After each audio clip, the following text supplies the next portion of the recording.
Hi guys, आप कैसे हो? आई होप आप अच्छे होंगे।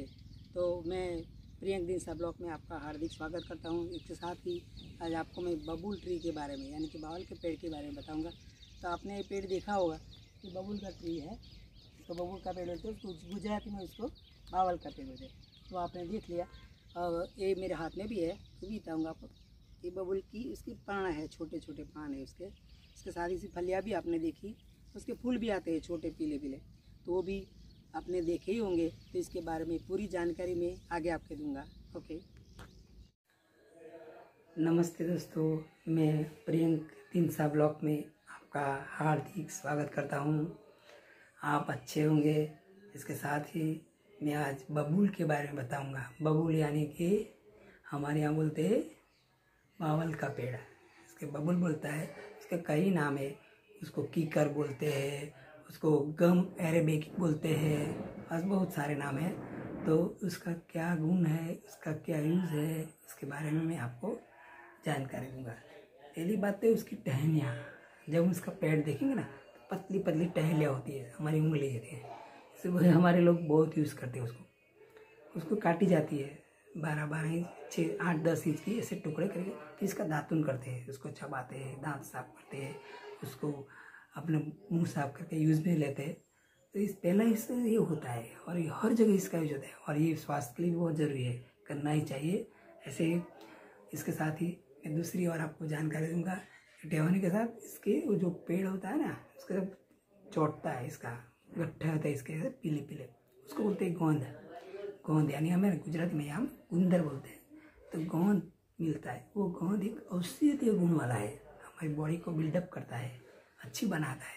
तो इसके लिए गोंद का भी जरूरी है। वो गोंद को सब जगह क्या करते हैं, हाँ आपके वहाँ भी करते होंगे।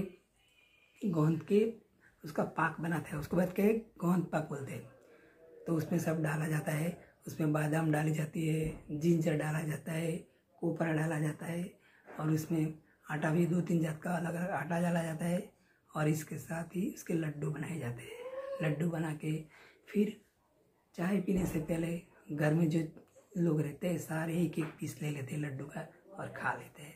उसके बाद में आधे घंटे के बाद चाय पीते हैं और कुछ खाना पीना हो तो करते हैं। तो इससे हमारी बॉडी बहुत पकड़ती है, वेट पकड़ता है, हमको बॉडी में कोई दर्द नहीं रहता है, उसका बहुत फायदा रहता है। इसलिए हमारे यहाँ तो ये लोग इसका इस तरह भी बहुत यूज़ करते हैं। और दूसरी बात है, वो ताजगी देता है। ताजगी ऐसे देता है कि आपके ऐसे स्फूर्तिले रहते हैं, आप लोग में एक स्फूर्ति आ जाती है। और दूसरी बात ये है कि इसका तासीर थोड़ी गर्म है। जो तासीर हर चीज़ की तासीर होती है, ठंडी गर्म ऐसी होती है, तो ये तासीर उसकी गर्म है। तो गर्म है तो कहीं हम खील मुँह से ऐसा कुछ हुआ तो हमें जब तक मिटेगा नहीं तब तक हमें नहीं खाना चाहिए। अगर खाएंगे तो फिर ज़्यादा हो जाएगा, तो मिटने के बाद ही हमें खाना चाहिए। और दूसरी बात, ये कहाँ कहाँ उगता है, ये हर जगह उगता है। अगर रेत प्रदेश होगा ना तो भी वो बड़ा बड़ा पेड़ होगा, इसको पानी की इतनी बहुत ज़्यादा ज़रूरत नहीं होती है और ये हो जाता है। उसके साथ ही उसकी छाल पे खरोच का इन्फेक्शन हो या भी जो भी कुछ है, कट्स लगा हो, ऐसा कुछ हो, तो उसमें लगाने से वो मिट जाता है और इस पर इन्फेक्शन नहीं लगता है। इसलिए इसमें भी बहुत ज़रूरी है। उसके साथ ही उसका यूज़ तो आप जितना गिनेंगे उतना कम है। इसके लकड़ी से क्या क्या होता है आपको पता है ना। इसके लकड़ी से हम जलाने में यूज़ करते हैं। फिर हमारे जो इसके जो भेड़ बकरियाँ होती है जो रहते हैं, उसको खिलाने, उसका जो पान प्राणा जो होता है ना वो खाते हैं, उससे दूध देता है और दूध भी मिलता है। उसके झाड़ को पेड़ को काटते हैं, काटने बाद उसके जो पट्टे पाटियाँ बनाते हैं बड़े बड़े, उसके हमारे बिल्डिंग में काम आता है। हम टेबल कुर्सी पलंग जो भी कुछ बनाए उसमें से बनाते हैं। और इसी तरह उसको यूज़ करें तो बहुत सारी है। उसके भी एक गाना भी था, हम छोटे थे तो गाया करते, जगत बर तरुनो बहु आभार, ऐसा गीत था। तरु का बहुत आभार है, तरु यानी कि लकड़ा है, झाड़ है, पेड़ है, उसका जगत पर बहुत आभार है। इसके बोलते हैं जगत बर तरु का बहुत आभार। तो बहुत उपयोगी चीज़ है, हमें इसका यूज़ करना ही चाहिए। और इसके बाद आगे बताओ तो एक बस चीज़ है, इसकी फली आती है। आप आगे बताओ तो फली तो आपने देखी होगी, इतनी लगभग होती है 6 इंच जितनी, 5-6 इंच जितनी। और हमें एक एक बीज होता है, फूली सी होती है, तो उसमें एक एक बीज रहता है। वो बीज की हमारी बॉडी के लिए बहुत ज़रूरी है। तो सूख जाता है, तो उसका पाउडर भी काम लगता है। और इसकी फली को जो बीज होता है ना, उसको कूट के इसका पाउडर बनता है। उसमें प्रोटीन है, बहुत सारे गुण होते हैं।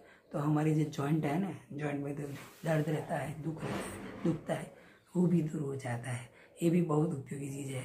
इसके साथ ही उसका फूल होता है ना, वो फूल का भी बहुत अच्छा यूज़ है। फूल का भी बहुत यूज करते हैं, कई लोग बहुत सारे यूज़ करते हैं, तो उसको यूज़ करना ही चाहिए। उसके साथ ही मैं आपको ये बताऊंगा कि आप ज़रूर बबूल का पेड़ का हर पार्ट का यूज़ कीजिए, इससे आपको बॉडी को बहुत फ़ायदा होगा।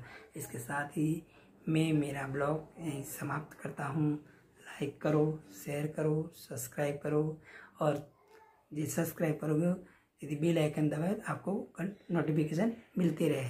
इसके साथ ही कमेंट भी करना ज़रूरी है, तो आप हमको ज़रूर कमेंट भी कीजिए। इसके साथ ही जय हिंद, वंदे मातरम।